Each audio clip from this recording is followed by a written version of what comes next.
Hello everyone, आज हम discuss करेंगे work and power in rotational motion. ठीक है, तो सबसे पहले हम क्या करेंगे, expression of work in terms in rotational motion क्या होता है। ठीक है, मान लीजिए कि ये क्या आपका एक सरफेस है जो कि रोटेट कर रहा है। ठीक है, मान लीजिए इसकी रेडियस आर है इसकी। ठीक है, ठीक है, तो ये मान लीजिए आफ्टर कुछ टाइम बाद ये पार्टिकल यहाँ पे पी पॉइंट पे था, पार्टिकल वो रोटेट करके इस पॉइंट पे आ गया क्यू। ठीक है, मान लीजिए उसने डी थीटा एंगल डिस्प्लेसमेंट कर लो या एंगल कवर किया डी थीटा। ठीक है, तो ये डिस्टेंस डी थीटा क्या है, इसका एंगुलर डिस्प्लेसमेंट। ठीक है, अब डीएस इसने यहाँ से मान लो क्या किया, डिस्प्लेसमेंट कवर किया डीएस, तो हमारा क्या हो जाएगा, डी थीटा क्या होगा हमारा यहाँ से अगर हम निकालें तो that is D theta is equal to हमारा हो जाएगा D S upon R, that is radius. Angle क्या होता है हमारा आर का अपॉन रेडियस। अब आर क्या है इसमें, डी एस। ठीक है, रेडियस आर है और एंगल कितना डी थीटा। तो यहाँ से डी एस की वैल्यू क्या आ गई मेरे पास, D S is equal to में R of R into D of theta. ठीक है, और हमारा वर्क मान लो डी डब्ल्यू वर्क डन करना पड़ा हमें इसके लिए। ठीक है, इस डी एस डिस्प्लेसमेंट के लिए वर्क डन कितना हमारा हुआ, कितना हुआ हमारा जो हो जाएगा वो हो जाएगा हमारा एफ डॉट डी एस। ठीक है, एफ क्या था, मान लीजिए पार्टिकल पहले यहाँ पे रेस्ट में था तो हमने फोर्स लगाया इस डायरेक्शन में, हमने क्या लगा दिया, फोर्स। ठीक है, जिसकी वजह से ये पार्टिकल पी पॉइंट से डिस्प्लेस होकर क्यू पॉइंट पे आ गया। ठीक है, तो डी डब्ल्यू क्या हो जाएगा, एफ डी एस। आपका एफ क्या है, एच डिस, और डी एस की वैल्यू हम पुट करते हैं यहाँ से आर और डी ऑफ थीटा। ठीक है, अब एफ आपका ये रहा, आर आपकी ऐसे है। ठीक है, तो एफ टोर्क क्या होता है हमारा, एफ क्रॉस आर। टोर्क क्या होता है हमारा, एफ क्रॉस आर, तो एफ आर साइन थीटा।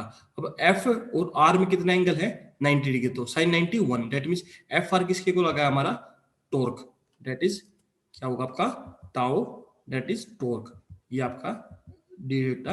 ठीक है, ये आपका टोर्क वर्क टन का फॉर्मूला आ गया फॉर कितना उसने जब डी थीटा एंगल डिस्प्लेस किया तो हमें कितना वर्क डन करना पड़ा। ठीक है, अब मान लीजिए हम इसको कह देते या यहाँ पे जीरो पोजीशन थी, इस एंगल को जीरो कहते हैं, इसको हम किसी थीटा एंगल से डिनोट करते हैं कि डी थीटा कवर करने के बाद वो थीटा एंगल पे आ गया, पहले जीरो एंगल पे आया, तो टोटल वर्क डन कितना हो जाएगा हमारा, डब्ल्यू वर्क डन कितना हो जाएगा हमारा, टोटल वर्क डन क्या हो जाएगा हमारा, डब्ल्यू क्या होगा वर्क डन, जीरो से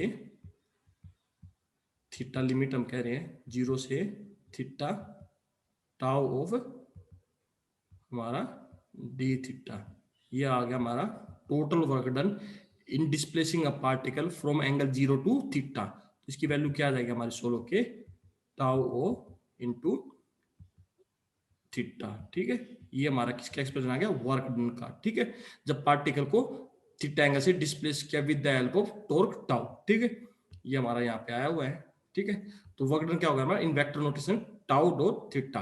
अब पावर क्या होती है हमारी, D W upon D T, तो डब्ल्यू की वैल्यू ये है, अब इसको वैल्यू पुट करेंगे यहाँ पे।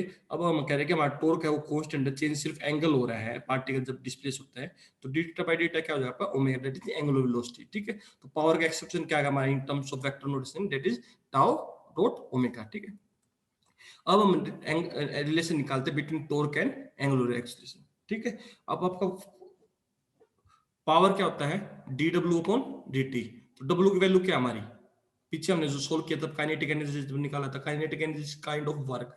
ठीक है, तो डब्ल्यू की वैल्यू क्या हो जाएगी, 1/2 I omega square, where I is moment of inertia. ठीक है, अब डी बाई जब इसको सोल्व करेंगे, आई इज कांस्टेंट तो आई बाहर आ जाएगा, तो ओमेगा स्क्वायर के डेरिवेटिव लोगे तो 2 आगे जाएगा, 2 से 2 कैंसिल हो जाएगा, omega D omega by D T बच जाएगा, जो कि आपका यहाँ पे आ गया। और D omega by D T क्या होता है आपका, एंगुलर एक्सीलरेशन। ठीक है, तो पावर का एक्सप्रेशन क्या गया, आई ओमेगा अल्फा।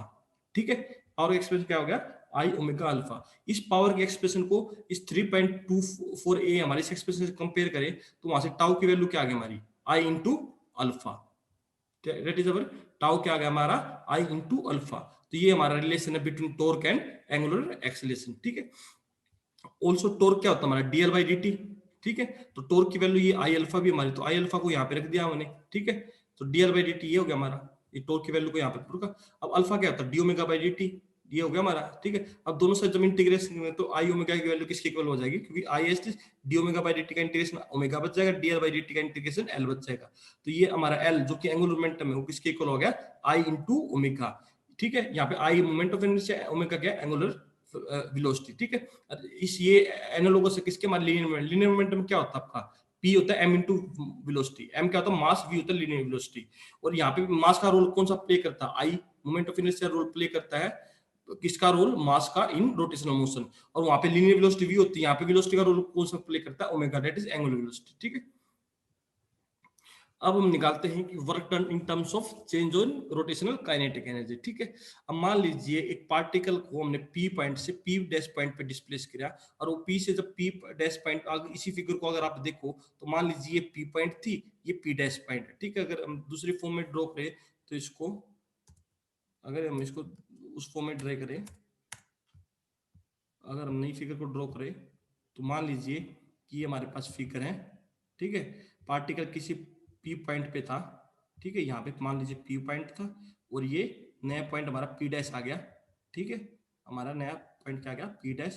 तो यहाँ पे ऐसे फोर्स लगा पार्टिकल पे, जिसकी वजह से उसने कितना एंगल डिस्प्लेस किया, डी ऑफ थीटा, ठीक है। तो वर्क डन क्या हो जाएगा हमारा, D omega equal to tau D theta, ठीक है। और आप ओमेगा कैसे निकालते हो, D theta by D T, तो यहाँ से डी थीटा की वैल्यू क्या आ जाएगी, ओमेगा डी टी, ठीक है। ऑल्सो आपका टॉर्क यहाँ पे क्या होता है, आई एन टू अल्फा, हमने इससे प्रीवियस टॉपिक में डिस्कस किया।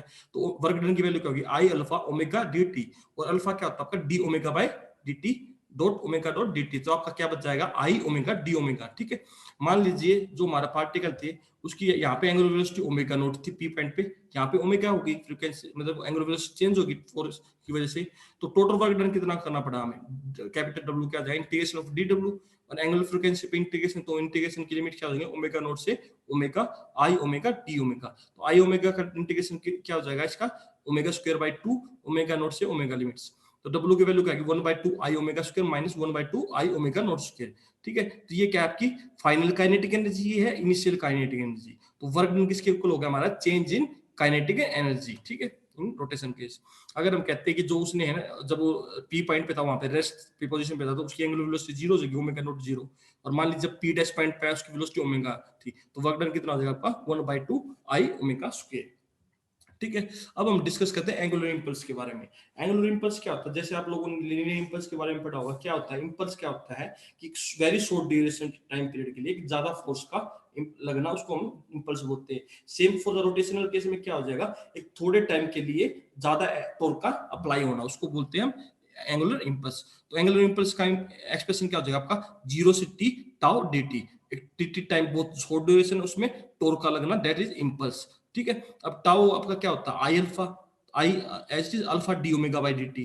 तो इस टो की वैल्यू को हम यहाँ पुट करेंगे, I D omega by D T into D T, ठीक है। डी टी से डी टी कैंसिल हो गया, तो आपका क्या बचेगा, ओमेगा नोट ओमेगा से I D omega, D omega की इंटीग्रेशन ओमेगा हो जाएगी, तो लिमिट पुट करोगे ओमेगा नोट से ओमेगा, तो आपका क्या बच जाएगा, आई ओमेगा माइनस आई ओमेगा नोट, ठीक है। ओमेगा नोट क्या हमारी एंगुलर वेलोसिटी टी टाइम 0 पे, जहाँ पी पोजीशन कह लो, ओमेगा वेलोसिटी हमारी किसी टाइम टी पे या पी डैश पोजीशन कह लो, जो हमारी फिगर थी। तो एंगुलर इंपल्स किसके इक्वल होता है, change in angular momentum of the body. जैसे कि लीनियर इंपल्स में जो होता था वो किसके इक्वल होता था, change in linear momentum equal, ठीक है। अब हम डिस्कस करते हैं कंजर्वेशन ऑफ एंगुलर मोमेंटम, ठीक है। अब टॉर्क हमारा आई इंटू अल्फा होता है, अल्फा को क्या पुट कर सकते हैं हम, D omega by D T, ठीक है। तो इसको अब आई क्या मोमेंट ऑफ इनर्शिया जो कि कांस्टेंट है, उसको हम डेरिवेटिव के अंदर भी ले जा सकते हैं, बाहर भी ला सकते हैं, कोई फर्क नहीं पड़ता। तो D by D T of I omega हो जाएगा ये, ठीक है। तो अब क्या होगा, अगर टॉर्क हमारा 0 है तो उस केस में क्या होगा, D by D T I omega 0, that means I omega is equal to constant. और आई ओमेगा क्या होता है हमारा एंगुलर मोमेंटम, दैट मींस अगर एक्सटर्नल टॉर्क किसी सिस्टम या किसी पार्टिकल पे 0 लग रहा है, तो उस केस में एंगुलर मोमेंटम क्या रहता है हमारा, कंजर्व्ड। जस्ट लाइक कि ट्रांसलेटरी मोशन में हमारा क्या होता है कि एक्सटर्नल फोर्स अगर सिस्टम पे या पार्टिकल पे 0 है, तो उस केस में हमारा क्या होगा, लीनियर मोमेंटम क्या रहेगा, conserved, that is M V is equal to constant, ठीक है।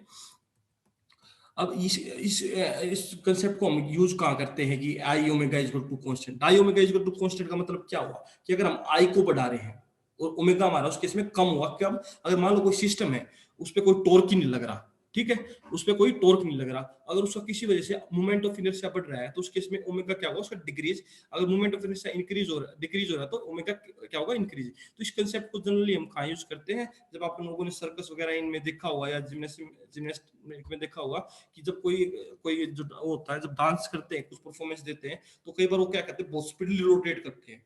तो अपनी स्पीड को कैसे कंट्रोल करते हैं, जब उनके बिल्कुल हाथ बिल्कुल स्ट्रेट होते हैं, बिल्कुल जब स्टैंडिंग पोजीशन में बाहर की तरफ स्ट्रेट होते हैं, उस केस में उनका मोमेंट ऑफ इनर्शिया ज्यादा होता है, तब वो रोटेट करते हैं तो कम एंगुलर वेलोसिटी से रोटेट करेंगे उस स्टार्टिंग में।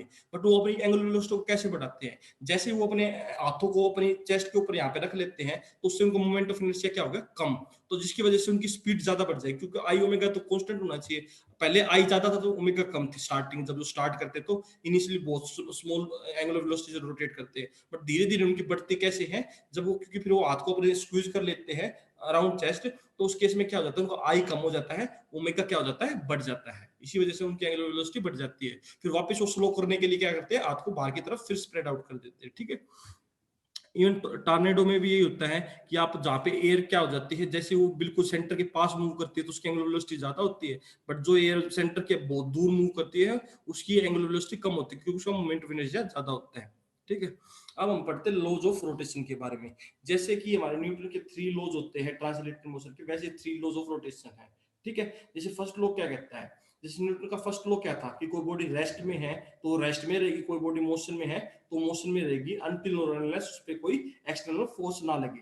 सेम रोटेशन के केस में क्या हुआ, अगर कोई बॉडी रेस्ट में है, सॉरी कोई बॉडी रेस्ट में तो रेस्ट में रहेगी, अगर कोई बॉडी रोटेट कर रही है तो रोटेट करती रहेगी अनटिल और अनलेस उस पे टॉर्क ना लगे। ठीक है, तो ये हमारा फर्स्ट लॉ ऑफ रोटेशन है कि कोई बॉडी रेस्ट में है तो रोटेट नहीं करेगी जब तक उस पर एक्सटर्नल टॉर्क नहीं लगे, अगर कोई बॉडी रोटेट कर रही है तो रेस्ट में नहीं आएगी जब तक उस पर एक्सटर्नल टॉर्क नहीं लगे। ठीक है, जैसे वो अब वो कोई बॉडी रेस्ट में है या रोटेट कर रही है, किस प्रॉपर्टी की वजह से रहती थी, इनर्शिया कहते थे। और इनर्शिया को हम ट्रांसलेटरी मोशन में कैसे मेजर करते थे, मास की वजह से। अगर किसी बॉडी का मास ज्यादा है तो उसको उसका उतना ही इनर्शिया ज्यादा है, मतलब उतनी वो अपनी पोजीशन को चेंज करने के लिए रेसिस्ट करेगी। मतलब रेस्ट में तो रेस्ट में रहना चाहिए, मोशन में है तो मोशन में रहना चाहिए। अगर कोई बॉडी हैवी मास की तो उसको रेस्ट से मोशन में लाने में उतना ज्यादा फोर्स करना पड़ेगा, लगाना पड़ेगा, और मोशन में तो उसको रेस्ट में लाने के लिए उतना ही ज्यादा हमें फोर्स लगाना पड़ेगा। सेम फॉर रोटेशन के केस में, अगर कोई बॉडी रेस्ट में है, ठीक है, तो यहाँ पे इनर्शिया का कौन मेजर करता है, मोमेंट ऑफ इनर्शिया। अगर कोई बॉडी रेस्ट में है, अगर उसका मोमेंट ऑफ इनर्शिया बहुत ज्यादा है तो उसको मोशन में लाने के लिए उतना ही ज्यादा हमें क्या पड़ना लगाना पड़ेगा, टॉर्क। अगर कोई बॉडी ज्यादा रोटेट कर रही है बहुत स्पीड से और उसको रेस्ट में लाने के लिए, अगर मोमेंट ऑफ इनर्शिया ज्यादा है तो उसको रेस्ट में लाने के लिए हमें उतना ही ज्यादा टॉर्क अप्लाई करना पड़ेगा in opposite direction. That means in case of rotation inertia किससे मेजर करते हैं, मोमेंट ऑफ इनर्शिया से। ठीक है, तो सेकंड लॉ ऑफ रोटेशन क्या कहता है कि the rate of change of angular momentum किसी बॉडी का जो किसी एक्सिस के अबाउट रोटेट कर रही है, वो किसके डायरेक्टली प्रोपोर्शनल होता है, हमारे टॉर्क के, जो हम उस पर लगाते हैं। ठीक है, तो torque is directly proportional to हमारे किसके, change in angular momentum, that is D I omega.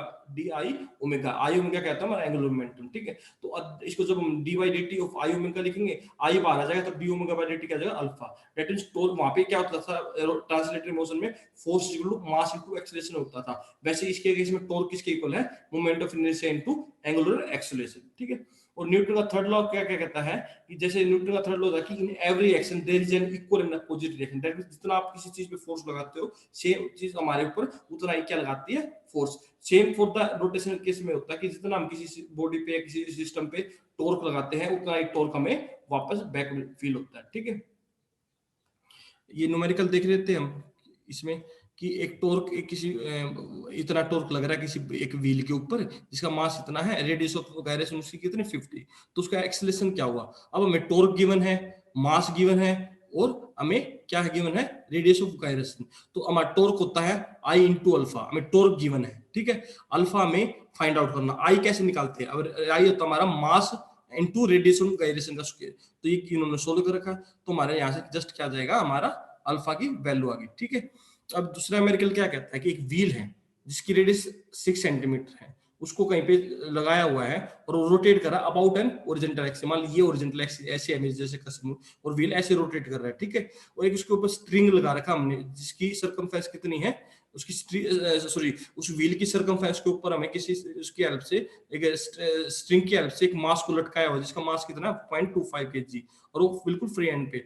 और वो जब मास जब नीचे मूव करता है, जिसकी वजह से क्या होता है, व्हील आपका रोटेट करने लग जाता है। मान लीजिए कि आप ये मान लीजिए कि ये आपका एक व्हील है, जिसके ऊपर एक मास यहाँ पे इसी स्ट्रिंग की हेल्प से एक मास को लटकाया गया है। यहाँ पे मान लीजिए मास, ठीक है, ये मास कोई, ठीक है, और ये मास नीचे जा रहा है, नीचे की तरफ जा रहा है, तो जिसकी वजह से क्या हो रहा है, ये व्हील रोटेट कर रहा है, ठीक है।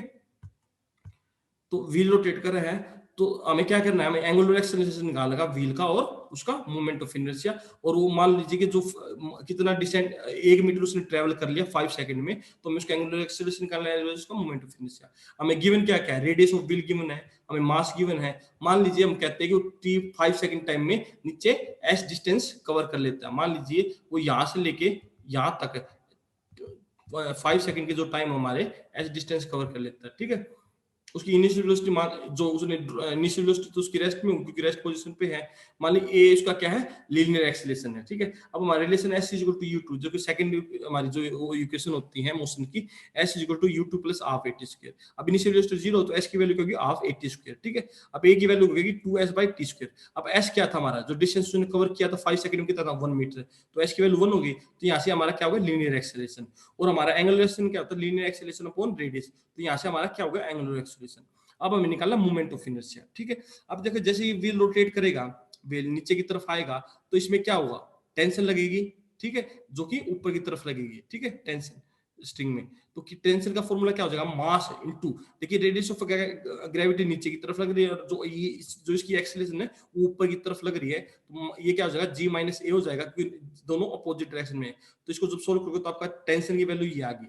अब टॉर्क क्या होता है, फोर्स इनटू परपेंडिकुलर डिस्टेंस। अब इसमें टेंशन भी तो एक काइंड ऑफ फोर्स ही है जो कि इसमें व्हील पे लग रही है हमारे, ठीक है। तो टॉर्क क्या हो जाएगा, tension into perpendicular distance. Tension हमें निकाल चुके हम, परपेंडिकुलर डिस्टेंस वो क्या होगी, रेडियस, तो ये यहाँ से हमारा टॉर्क आ गया। अब टॉर्क का होता है आई इंटू अल्फा। अब अल्फा में निकाल चुके हम, टॉर्क हमें निकाल दिया, आई निकाल लेंगे हम जस्ट इनकी वैल्यू से, ठीक है।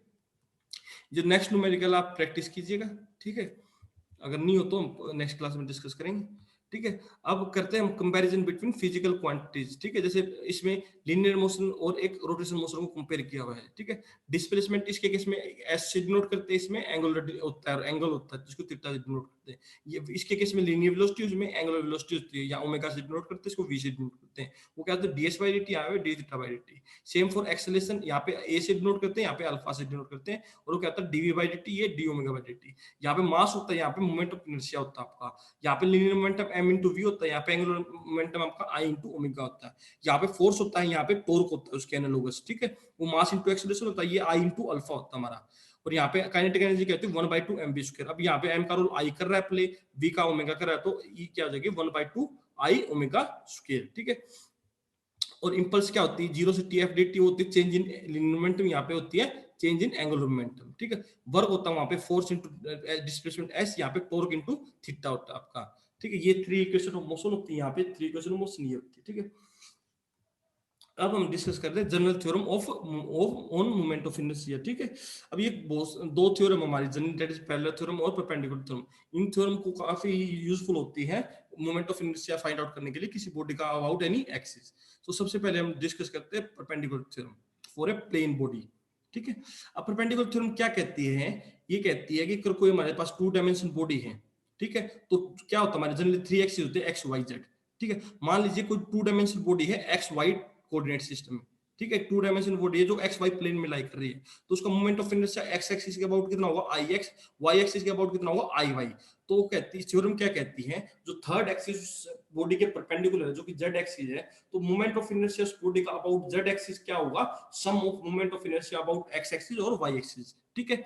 अब ये जैसे मान लीजिए एक्स वाई जेड हमारा सिस्टम है, ये हमारी एक बॉडी है, ठीक है, जिसका हमने इसका कैपिटल मास m है पूरी बॉडी का, जिसका मान लीजिए पी पॉइंट पे मैंने एक पार्टिकल लिया है जिसका मास m1 है, ठीक है, जिसका o से डिस्टेंस कितना r1, और y एक्सिस से डिस्टेंस कितना इसका x1, और इससे x एक्सिस से डिस्टेंस कितना होगा यहाँ पे इसका y1। मान लीजिए x1 y1 कोऑर्डिनेट है, तो आप क्या मेजर करोगे, तो x1 ये हो जाएगा, तो y एक्सिस से डिस्टेंस कितना होगा इसका, कितना होगा x1, और आपने y1 कोऑर्डिनेट क्या होगा इसका इस डायरेक्शन में, तो x एक्सिस से डिस्टेंस कितना होगा इसका y1, ठीक है। हमें प्रूव करना i z इक्वल टू में ix प्लस i y, ठीक है। अब यहाँ पे देखिए ये x1 है, ये y1 है, तो r1 स्क्वायर की वैल्यू क्या होगी आपकी x1 square plus y1 square, ठीक है।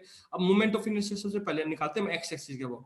तो x एक्सिस के अबाउट मोमेंट ऑफ इनर्शिया क्या हुआ, mass of particle into perpendicular distance from the axis of rotation. अभी OX के अबाउट मान लीजिए रोटेट करेगा m1 पार्टिकल, तो मोमेंट ऑफ इनर्शिया क्या हो जाएगा m1 y1 स्क्वायर। मान लीजिए ऐसे बहुत सारे पार्टिकल है तो क्या हो जाएगा m2 y2 स्क्वायर सोन सोन, तो समेशन लगाएंगे तो समेशन my स्क्वायर हो जाएगा, ठीक है।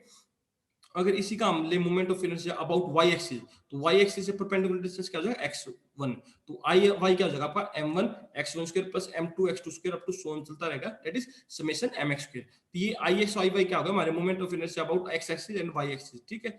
अब मान लीजिए इससे z एक्सिस से इसका परपेंडिकुलर डिस्टेंस कितना o, कितना o p, z एक्सिस ऐसे है तो उससे परपेंडिकुलर डिस्टेंस कितना इसका op, ठीक है। तो मोमेंट ऑफ इनर्शिया क्या हो जाएगा, जैसे ये r1 है, ऐसे दूसरा m2 पार्टिकल होगा उसका r2 हो जाएगा, तो क्या हो जाएगा iz क्या होगा आपका m1 r1 अप टू जितने भी नंबर ऑफ पार्टिकल्स मान ली n होगा तो n तक समेशन चलता रहेगा, तो समेशन m r स्क्वायर, ठीक है। तो ix ये आया आपका i y आई ये आया, तो ix प्लस i y को मैं ऐड करता हूं तो समेशन m y। अब हमने moment of inertia about x axis निकाल लिया, y एक्सिस निकाल लिया, ठीक है, और z एक्सिस भी हमने निकाल लिया। हम प्रूव करेंगे कि ix प्लस i y किसकी इक्वल है, iz। तो ix क्या आपका समेशन m y स्क्वायर, ये क्या आपका I Y summation M X square, तो समेशन एम कॉमन हो गया तो अंदर क्या बच गया X square plus Y square, और X square plus Y square को जनरल फॉर्म में क्या लिखे आर स्क्वायर के इक्वल हो जाएगा। तो ये समेशन एम आर स्क्वायर और समेशन एम आर स्क्वायर किसके इक्वल है आई जेड, तो आई जेड किसके इक्वल हो गया I X plus I Y, जो कि हमारी थ्योरम कहती है कि moment of inertia of a body which is lying in a plane 2D plane, तो मोमेंट ऑफ इनर्शिया जो कि हमारे केस में एक्स वाई प्लेन में है, तो मोमेंट ऑफ इनर्शिया क्या होगा जो about third axis which is perpendicular to the body, वो किसके इक्वल होगा sum of the moment of inertia of the body about two axes in which that body is lying, ठीक है। that means iz किसके equal होगा ix plus iy, ठीक है।